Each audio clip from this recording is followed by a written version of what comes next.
Hello, Fairfield. Welcome to the new set of Fairfield 2.0. You like it? Actually, it's not the new set. This is, we're at Bluefish today with Jennifer Barkley, owner, artist, designer, entrepreneur, queen of the known universe. And we're going to get into that in moments, but first, let's take care of business. You're watching Fairfield 2.0, another exciting adventure. And we are gonna explore one of the hottest places in town, which is Bluefish. And we're very lucky to have some time with you today, Jennifer. Well, I really thank appreciate you. it. I'm glad you're here. Thanks, Mike. Thank you. Jennifer, let's start from the beginning, Bluefish. Let's just start there. Bluefish. Where did you come up with that name? I started this company when I was 17 years old in Pennsylvania, Bucks County, and I was a freshman in art school, and a friend of mine gave me a set of carving tools, and I made some block prints and printed them on a t-shirt. Then I thought I could get into a local art festival, and it was called the Shad Festival, so it was all about fish. Fish. So I made some fish blocks.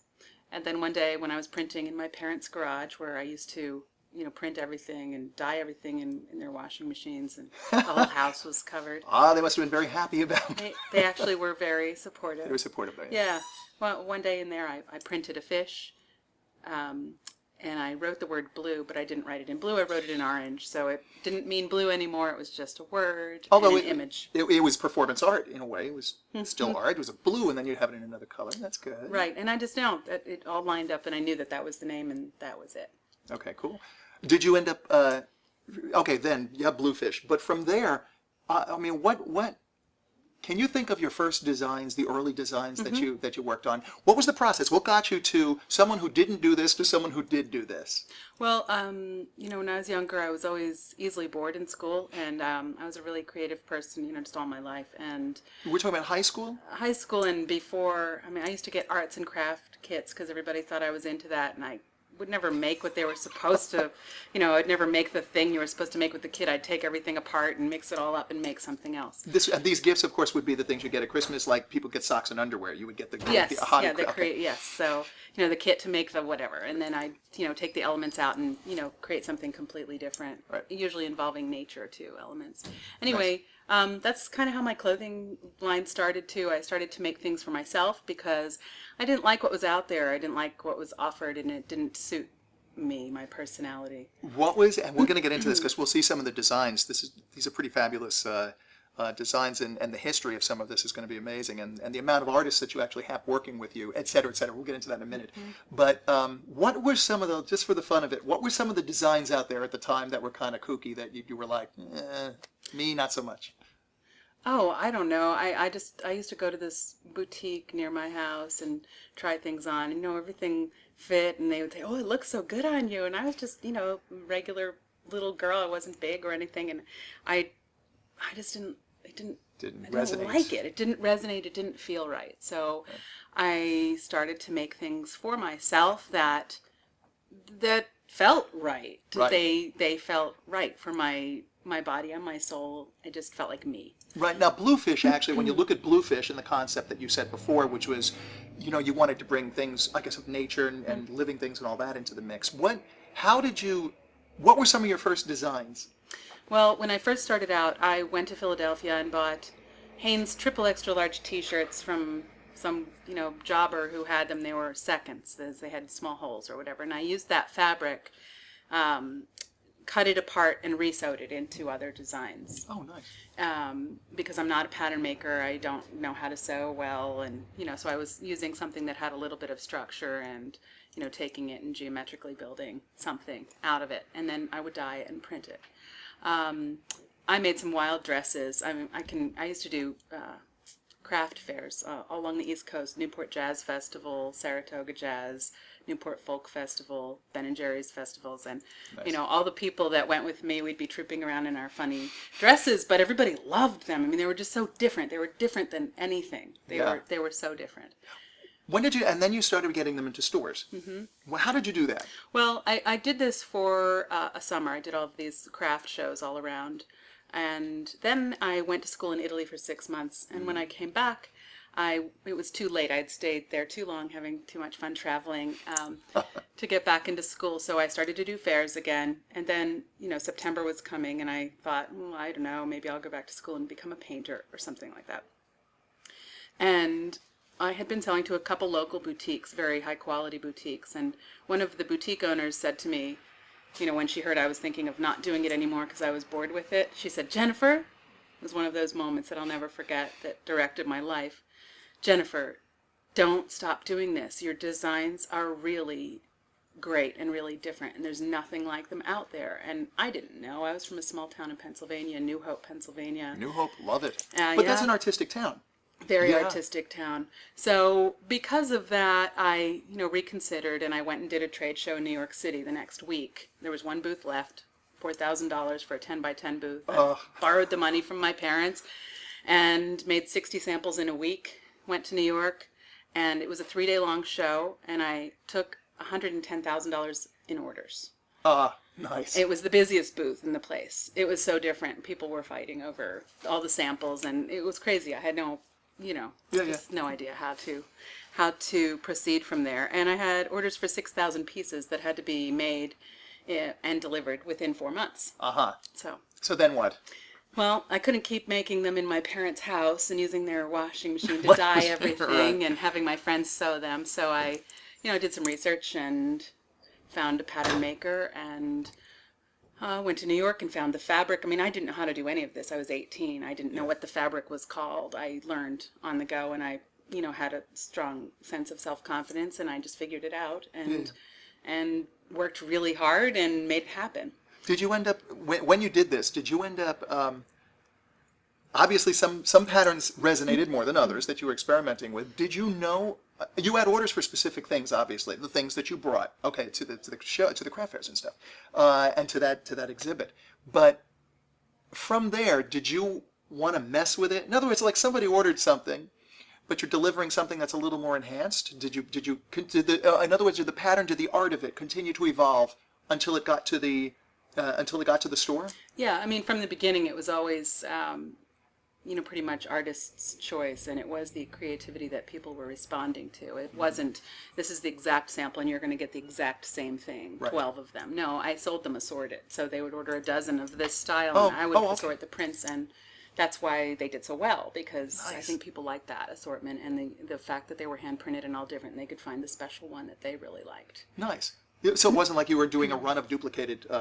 No. Wow, that's really unusual too, right? What got you into some of the patterns? Now you were the lone artist. We'll start there. You were the lone artist in the beginning. What got you into some of the images that you were using in the beginning? Well, in the beginning, just whatever I was interested in. I don't know. I had a horse, a lizard, some nature things like that. Probably butterflies and I don't know, lots of animals and little designy things, geometrics, fish, columns, then mixing all of those. They were very simple. Nice. Very, very, very simple. I've, seen some of them recently because it's been 25 years since my shop in New Jersey opened, in Frenchtown, New Jersey. Frenchtown, another major, well, I don't want to say it's an artistic hub, but it's definitely the place you would go for, let's say, cooking. They had all those great stores there for kitchen goods. I'm not coming up with the right word right now. I'm surprised you know it. It's a small. I lived in New Jersey. Okay. And also, I lived from northern Jersey to southern Jersey. I went to school at Glassboro State College for a little bit, and so I also knew the Pennsylvania connection, and all that too, Cherry Hill and all that.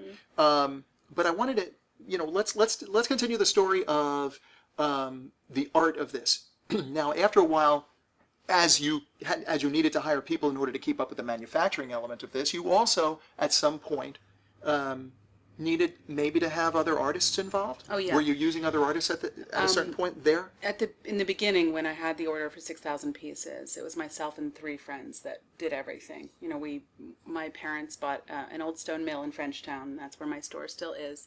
And we just jumped in and, I think we slept in sleeping bags on the floor and worked 24 hours a day and printed and dyed everything and sewed everything there. So it was a lot of fun, too. You were making friends and having a good time. Mm-hmm. Yeah. Did you ever feel like during that process, I mean, obviously this is extended family now. I mean, you're working with these, so you're living with these people. It's really becoming well, let's not call it a cult. We'll call it a club. It's become a bit of a club now. Did you foresee? I mean, as you were having those, let's look at those years in a romantic way.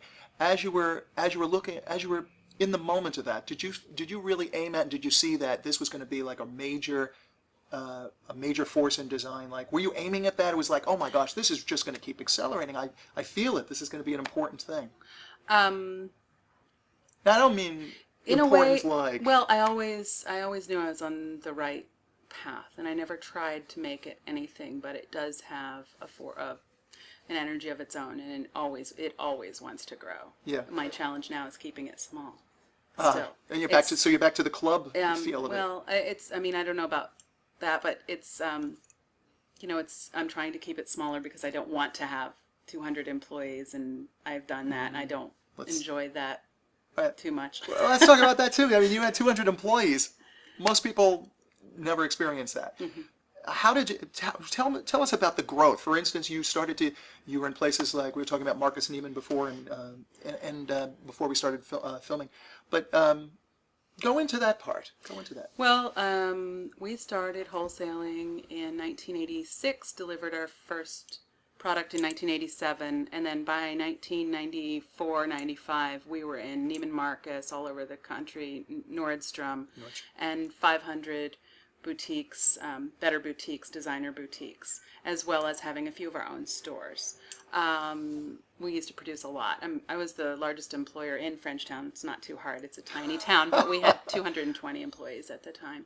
That included sales reps from all over the country and our store employees from all over wherever the stores were in the country as well. Now, obviously, you were overseeing you were overseeing the designs, overseeing the manufacturing, and all that. You weren't really overseeing you had office managers and you had the real structure of a. You don't miss that? I'm imagining. Well, I miss parts of it, but no, I'm happy to have experienced it, but I prefer to have a smaller group that can be more like a close family, a close-knit group of people that enjoy working together and creating good results. Nice. And before, as I was cutting you off, we had the story of this growing. So you had reached the point where you had this incredible, you had 200 employees, Frenchtown, what ended up happening, as far as, artists coming on board? How did you choose who the artists were? Well, it was very interesting because people from all walks of life wanted to print, and I had 40 artists in our studio. It was quite a big space, and we had everybody from people who had studied design to a 65-year-old guy who was a fisherman to a guy who fixed muscle cars, but they were all good at art. I mean, you don't have to have gone to art. You don't have to go to art school to be a good artist. It's inside. Right. So the expression that came from this diverse group of people was fabulous, and the mix of styles and prints was great. And I actually have signature blocks. Oh, absolutely. Let's look at some of these. In one of these catalogs. Let's see. And as you're looking, let me also ask you about. There's a difference between. Okay. Oh, we're right there. We're here. Yeah.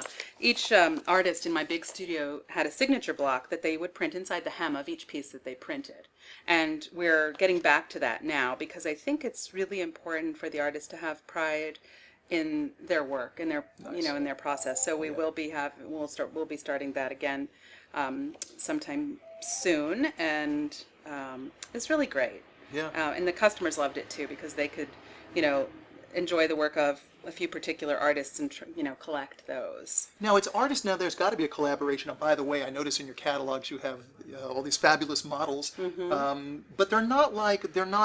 You know how you think of like magazine models as being plastic and really phony, like a fake look. Even you're looking at it and it's like, sure, that's a great looking thing, but it's been touched up and all that. These seem like very natural shots, and your models I've seen some of the models, they're very naturally beautiful people. Yeah, that's who our customers are. That's real people. It's real clothing, and it's real people who wear it. So, all different ages and sizes, and just real people. That's what they're, friends and customers and people in the community, and those are the people we still use. So Right. Yeah. Yeah. I even heard that a certain Margaret Claire did a little fashion run Yes, she recently. did. Uh-huh. She's on the runway. Yeah. So yeah, it's The great. catwalk, runway. So anyway, we used to produce a catalog like this several times a year and send it out, but now that we're too small for the expense, we're not doing it. We just do everything online. This was also before, before online was where it is now. Yeah. But it was a lot of fun because I had a whole staff that did displays for the stores and painted and printed all the backgrounds for the photo shoots, and we used to make all kinds of display furniture and furnishings and front window displays for the stores. I was going to say the designs of some of these, especially the backgrounds, remind me of like hipster New York, Brooklyn, lower East Side. It's kind of cool. When you have your artists and when you have, obviously the artist has to get they have to interact with the designer, right? Mm-hmm. What's the interaction there? Well, we're developing that because now that we're here in Fairfield, I've been compiling a whole new team of people that are completely new to Bluefish. So we're still moving into this space and finding our way. But I'm going to be moving the design room from this side of the building to that side where the hand printing is done. So all the design and creative staff will be together. Nice. And there'll be a much better interaction. Well, that's what I was going to say. How does that mesh work? Mm-hmm. Does the artist sit down next to the designer and say, okay, not this, that, and then the designer comes back and says, well, that element of the art isn't really going to work in this context? I mean, it's got to be an education between the two, right? With the interaction? Yeah, what we do right now is that we have some people who produce samples, and then we either follow the sample. It depends on who's printing. Some people like to follow the sample exactly, and some people like to mix it up. Okay. So we do that as a guideline. All right. I like it better when it's mixed up. I think it's much more interesting, and it's much more fun to do it that way, to print that way too. Now you have samples of these of the artwork of the art all over your store, and we're going to take a little tour of the store in a couple of seconds here. But right in back of us we have is a waffle pattern you were calling it before, or the? Well, that's an old Belgian woodblock print for wallpaper. Okay. But I love it. Let's actually look at this. It's a heavy wooden block. I just have a few of them from Belgium that I found a long time ago, and it's hand carved. Ours are as well, all hand carved, and it has raised portions that would be inked and pressed into the paper. I love how this works. Is that the main method of how you're doing of how you're transferring the art to the fabric? Yeah, we do block printing, mono printing, and hand painting in various combinations. Can you describe each of those for the audience? Block printing, we carve the block and we apply the paint with a brush so we can get lots of different textures and such, and then we press it into the fabric. It's quite labor intensive, takes a long time. And then we have to heat set it as well so that the paint stays in the cloth forever. Mono printing is just a different way of applying the paint to the block so that you don't get the same print twice. One way is very clean, one way is very variegated and more hand painted looking. And then hand painting is when we go back in with a brush and add little touches and things like that. But we're also going to be adding art silk screening to the mix at some point where we can get finer designs on fabrics that we can't even print on right now. So, over the next year there'll be a lot of really great design changes here in the shop, and even more of a plethora of designs and fits. So there'll be more smaller pieces, more pieces for younger people, and more print and design options. Nice. So that's really exciting. What kind of fabrics are you using right now? Since 1995, I've used organic cotton. The first time I heard that conventional cotton represented 3% of the world's crops and used 25% of the world's pesticides and chemicals, I couldn't use it anymore. So I found somebody who did organic, and I started to use it. And our organic cotton is knitted in South Carolina, and everything that we make is sewn in the United States and printed right here in Fairfield. So it's nice. All right, I guess it's that time. For anybody joining us right now, this is Fairfield 2.0, and we're talking with Jennifer Barclay, spelled like the bank, I Yeah. was taught earlier. And we're going to take a look around Bluefish, the hottest new store in Fairfield right now, as far as Literally. fashion. It is. No, we're good today. But what is it, it's like 100 degrees or It's something? pretty warm. When are we going to, Jason, when is this heat wave stopping? I have no clue. Would you please let Jason Strong, ladies and gentlemen, behind the camera here. All right, let's go take a look at the store. Great. Come on. So you are an international company, and yet you moved to Fairfield. You picked Fairfield as your headquarters. Okay, yep. how did that happen? Well, I moved here 2 years ago from New Mexico to put my son into school here, and he loves it. It's, and we just love the community. My husband's family has lived here for 35 years, the Leahys, and so it was already somewhat home for us. We just made the change, and I feel like I'm going to be here for a really long time. I love the community. It's been so really heartfelt, supportive, and it feels like the right place to be to have the third iteration of my company. Nice, yeah, and the third iteration. But to the point of wanting to stay in this community, no small part of that is also because we're an artistic community, artistic and musical and et cetera community. It's really amazing.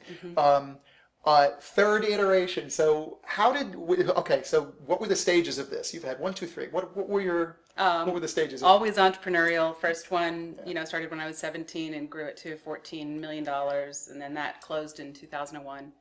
Second one, I moved to New Mexico. I was going to be an organic farmer. I had $3 to my name, and then I managed to, keep designing and selling a few things on eBay to raise money to pay the couple people who I came, hired back to help me. Right. Did that for 10 years and had a child during that time too.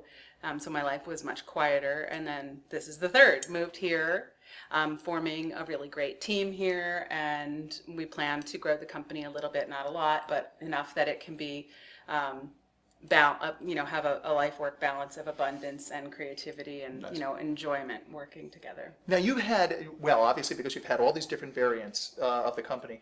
We talked about it a little bit earlier. You don't really want to go back to that 200 employee monster. No, definitely not. No. That takes a lot out of your life, doesn't it? I mean, as far as having other things in your life that really add substance, meaning.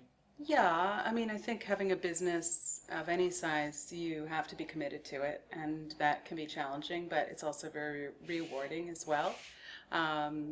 I'm just not interested in everything that comes with having a big business. I'm not doing this for money. I'm doing this because I love what I do, and I love working with women and helping them feel comfortable in their bodies and with who they are. That's why I do Can this. we get into the philosophy of that? For instance, hand in hand with that philosophy would be your designs here are not just, they're not like, small, medium, large. You have burst through that paradigm. What was your philosophy when you got into this, and how does that all work? Well, I started making things that were just one size because I like to wear things that are bigger. I'm comfortable. So do I. in that. I'm always. But I've added, a zero. I made it into three sizes. So now there's this, 0, 1, and 2. 0 is smaller, 1 is the middle, and 2 is the larger. So we sell to people from all over the world, from Japanese women who are tiny and petite and love to wear the size 2s because they like things really giant and layered. Right. To everybody in between. We sell things that work for larger size people. We sell things that work for petite people, tall people. I have one customer who's 6'4". The trick to my clothing is proportions, and you can't just walk into the store. I mean, this is a small store, so when you come in, there's a lot. I mean, it's chock-a-block full of styles, and you're not going to be able to take it all in at once. But what we do here, myself and my staff, is we work one-on-one with the customer and get to know what they like, what they don't like, and then we pull specific pieces for them to try on. and we work with them as the look evolves. What do you like? What don't you like? Try this, try this, try this, and it changes. And that's what we do with some people. Others come in and they just get it and go for it. Well, I imagine it would be a little difficult because there's so many different things here to be able to figure out what your look is. Yeah. And this is where you come in handy, right? Right. You not only know your fashions, but you also know when you look at a person, you now have the eye of going, yeah, you know what, let's try this. Right. We know what's going to work on what kind of a body. And it's not just the type of body, it's the personality and what the person's preferences are. Well, this is great because that's where the Yeah. art comes in. It's like if you know the person's personality, perhaps they're more of a salmon color than a taupe. Yeah, or something. maybe they like things to be fitted and they like long skirts, or they only like this color, not that color. We have all of that, and we can go into the magic back room and pull more things together for people. Will we be able to see the magic back room? Oh, no, it's getting redone right now. Oh, okay. Now, can you go into maybe a couple of the fashions that are here, and maybe, maybe what kind of fabrics they're made out of or whatever? Sure. There might be a few things. Oh, we have some customers. Hello, customers. Bluefish is a hopping place.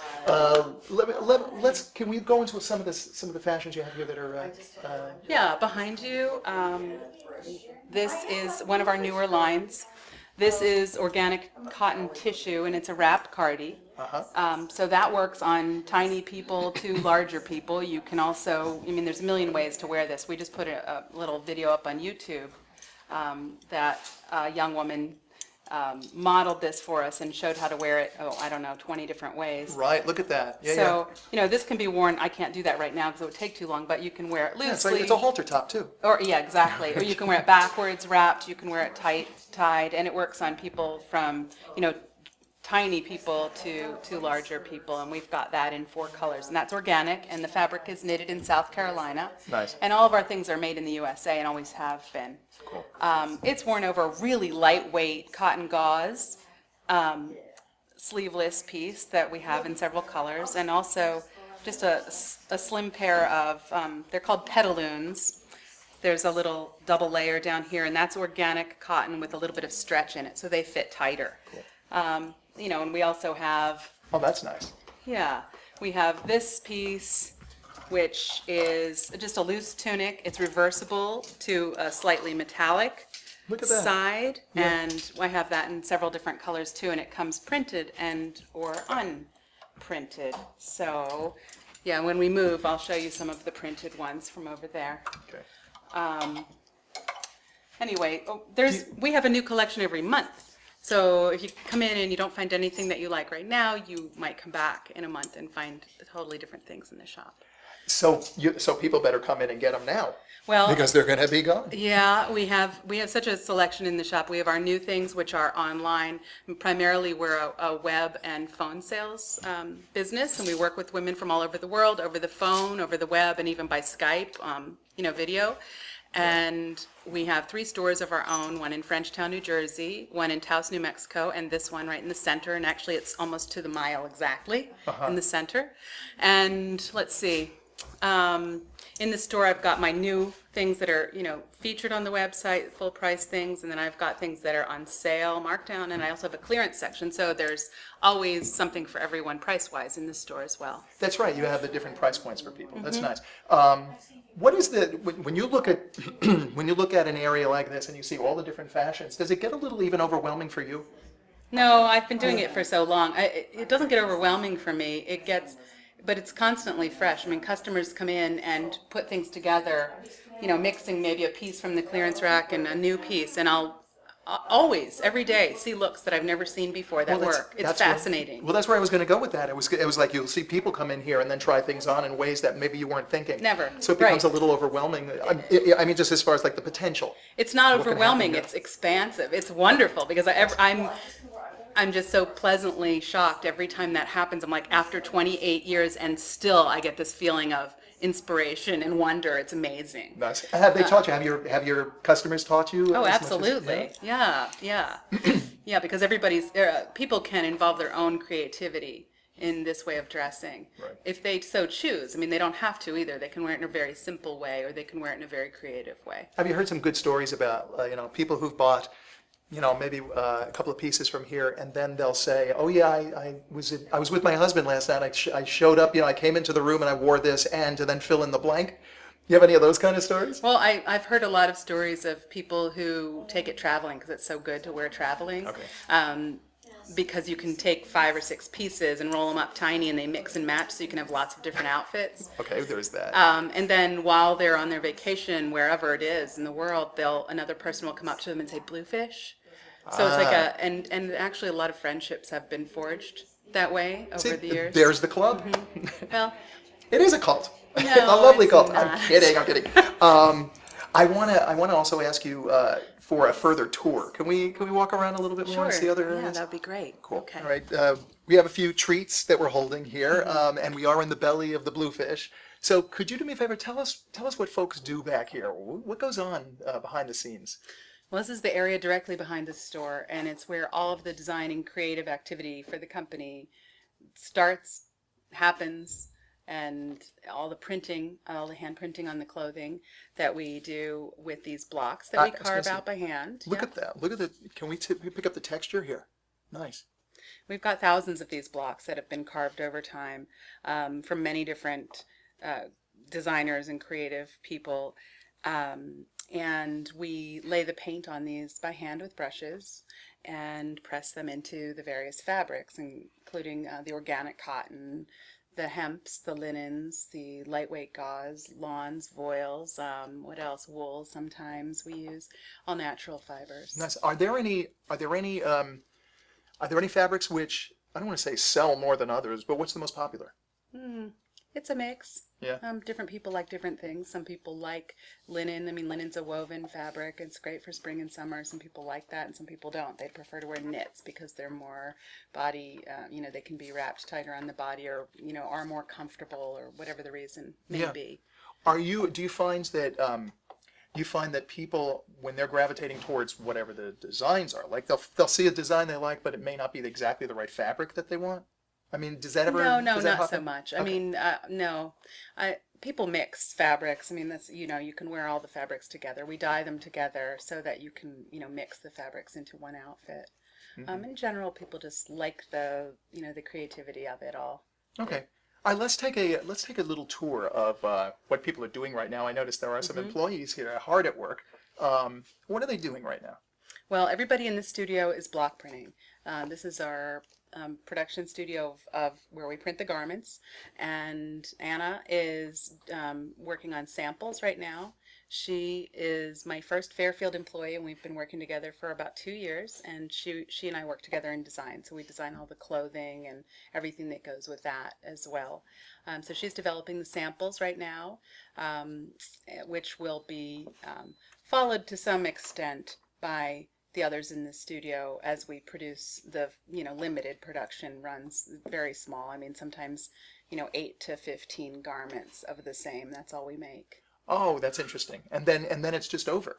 And then it's over. You retire the design. That particular, yeah. Oh. And we're trying to get to the point where the artists here can look at the sample and the line for reference, but assort the prints that they do so that their job is more exciting and expressive, and so that everything doesn't look the same. Well, I notice you employ really incredible drummers here too.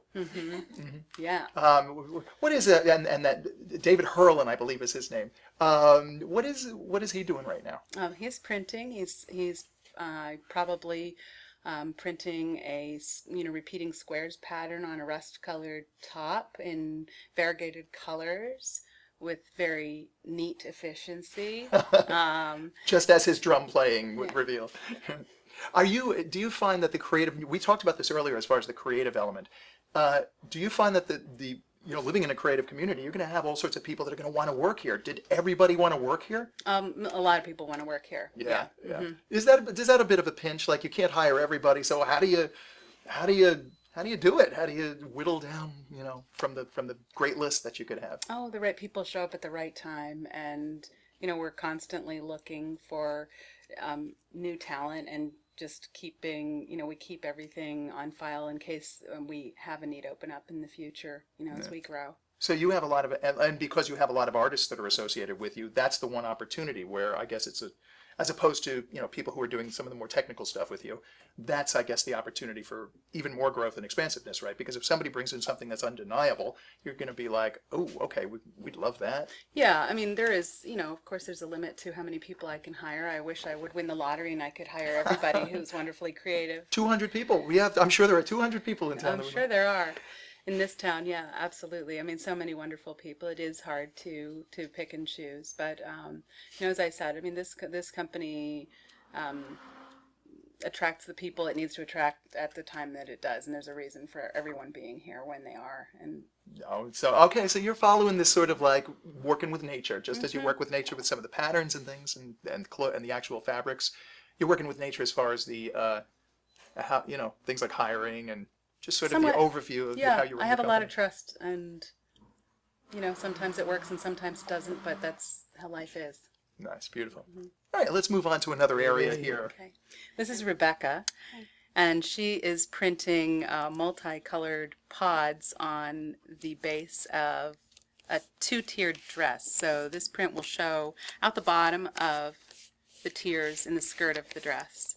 And she's been putting the paint on in lots of different colors with the brush and getting really delicate nuances of gradation happening. It looks really nice.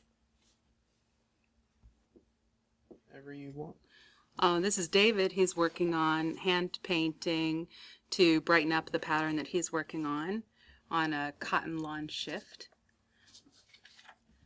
Sometimes we go back in and hand paint to fill things in or to get extra color gradation or something like that. So, it's much more labor intensive than people think. It's not, and people say, oh, it's stamped, but with stamping you have an ink pad and a stamp and you just go like this.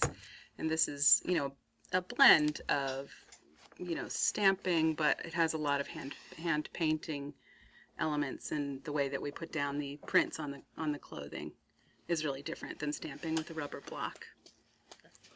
And this is Anna, and she is working on samples here. So she's actually thinking about the composition of how the prints will look on the garment as she's printing. So sample development, requires a lot of thought and design direction as you're going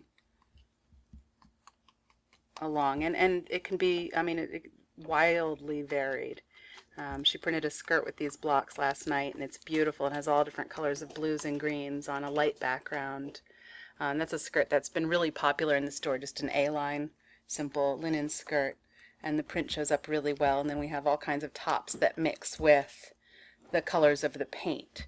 So whatever the colors of the paint are, you can mix other clothing of those colors with the garment, which allows for years of use. And that's how our clothing is different. People start to collect pieces, and then they have a collection, and it's all intermixable, and they can make endless combinations. It's really an artistic way to dress. All right, well, obviously, Bluefish has an amazing future, and you've had 3 different versions of Bluefish. Well, not really 3 different versions, but you've put it into motion 3 times. Where do you see this one heading? Like, what's the future for Bluefish now? Well, we want to introduce what we do in our clothing to a lot more people, because we don't have a huge mailing list. And I know that when people find out about us and, can see the clothing and experience it, we'll have a lot more customers. So our next step is marketing and getting out in the world more to introduce more people to our brand and our comfort, our organic style, our artisan qualities. And we want to grow a little bit so that things can be abundant and comfortable for, for our team and for everybody who we work with. Things changed a lot in 2008, as they did for all companies, and I'm not going there anymore. We're growing. You're growing. Does that growth also include some fun promotion, like you were already on Oprah? When are you going back on Oprah? Oh, I don't know. Maybe, when she comes to Fairfield next time, she'll notice the store and come in. I don't know. Do you have anything that we need to know about Bluefish that we really haven't covered in this spot so far? I'm sure, but I don't know. Other than it just being awesome. It's awesome. Come in and see the store and tell your friends when they're visiting. It's really a special experience. And, a lot of people love to bring visitors in to see us because it's something different. And from time to time, we'll be able to have the studio open on Art Walk to show people what we do. And, we're hoping to, in a year or something, maybe have some workshops. We might get to the point where we're able to sell some organic fibers and fabric and maybe some natural dyes and stuff like that in the future. That's all in the future. For now, we're getting our feet on the ground. We're getting stable and working on the designs and adding new shapes and styles to our mix. There's what I have in the store right now is just what I have right now, but it'll change a lot. I mean, in 6 months or a year from now, you'll find a lot more Nice. variety. Well, if you ever have a workshop on how to do those the blocks, I would love to do that because that just looked like a lot of fun. Yeah, Nice. it is. A blast. It's really great. All right, I guess that's it. It's kind of sad. This has been a lot of fun for us here, and everybody in Fairfield. This is Bluefish. This is Jennifer Barkley, and I really appreciate your time. Let's Thank do this you. again. Whenever you have something new, any kind of new news, just come on back. And I don't know how I'm going to go back to the old studio now because this is a little too good. It's fun in here. Yeah, it's really sweet. It's fun in here, and we're really so happy to be in Fairfield. It's a wonderful community. So thank you to everybody who helps make it so. There you go. All right. This has been Fairfield 2.0. Please tune in again for another exciting adventure in the very near future. Thanks, Mike. Anytime. This has been beautiful.